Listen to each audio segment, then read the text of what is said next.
ko talaga ngayong gabi, pusit na inihaw. Marami dito sa may labas ng Baclaran Church. So tara, samahan niyo ako mag-food trip. May dinadayo din ako ng dos tres eh. Trinitong baga. Malilit lang yun eh. Yun ang mga original na dos tres. Yung mga malilit lang yung pagkakahiwa. Baga, tsaka yung taba ng baga. Oh guys, magandang gabi sa inyong lahat. Eto, papunta tayo ng Pasay kasi nag-crave tayo sa inihaw na pusit yung maraming sibuyas. Simula pa to nung nakaraang linggo eh. Last week ko pa tong cravings eh. Marami dito sa may labas ng Baclaran Church. So magpuputrit tayo ngayon, pupunta tayo ng Baclaran Church para dayuhin lang yung inihaw na pusit yung maraming sibuyas. May dinadayo din ako doon dos tres eh. Masarap na dos tres. So tara, samahan niyo ako para mapakita ko sa inyo masarap na food trip doon sa labas ng Baclaran Church. Let's go! Inihaw na pusit. Magkano to te? 12. Oh, makapatagad oh. Apat eh. Nasawsawa, nasuka, tapos ang daming sibuyas.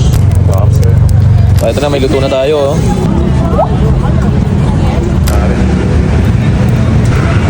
Malap. Dami oh. Sarap, tamis ang hang. Craving satisfied dito ah. Ito yung 35 pesos oh. Ito may sibuyas. Daming sibuyas. Craving satisfied. Top. Ito, maraming sibuyas. Ayan o, sibuyas. Top.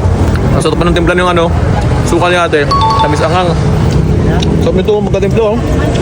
Yung iba tayo, puro lang eh. Asim lang, walang tamis. Ginagawan po namin ng balance. Balance oh. Sarap. Alam ko saan bubukas dito? 2 PM dito ka na. Hanggang oras maubos? Mamayang madaling araw na po. Okay, sa mga nag-cravings dyan ng inihaw na pusit ha. Sa labas ng Quiapo Church hanapin nyo lang itong pwesto ni ate. Tandaan nyo yung itsura niya ate pag kumain ka dito ng inihaw na pusit. Tapos dito sa may tabi ni ate, may kinakainan ako dito dos tres, yung masarap na pritong baga. Ito. Bossing! Nagkita ulit tayo, di ba? Ayan, masarap na baga oh. Ayan oh. Tapos na tayo boss.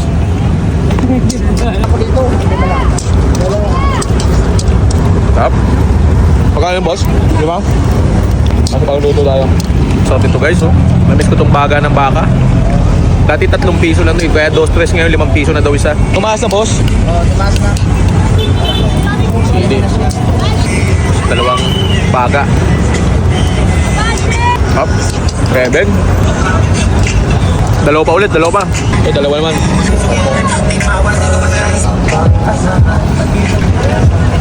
Up. Ano kasi ang boss dito? 4. Nakapon dito ka na. Sa pasento ng Baclaran Church ha. Pag-grade ko yun ng 2-3. Kaya lang kayo dito. Labas lang ng Baclaran Church to. At 4 ng hapon, boss na sila. Last. Dalawa. Nakapsen ha. Oh, sarap na food trip dito sa labas ng Baclaran Church. So mga gusto nyo mag-food trip dito sa labas ng Baclaran Church, ang daming food tripan dito. Yan. Lahat ng street food. Kung gusto nyo mag-street food dito, pakadaming food tripan dito. Pero ang lagi kong kinakainan dito, itong pusit lang na inihaw, tsaka yung dos tres, yung baga ng baka. So pag napunta kayo ng Baclaran Church, pag food trip lang dito, maraming street food dito. So kita-kita tayo sa next vlog.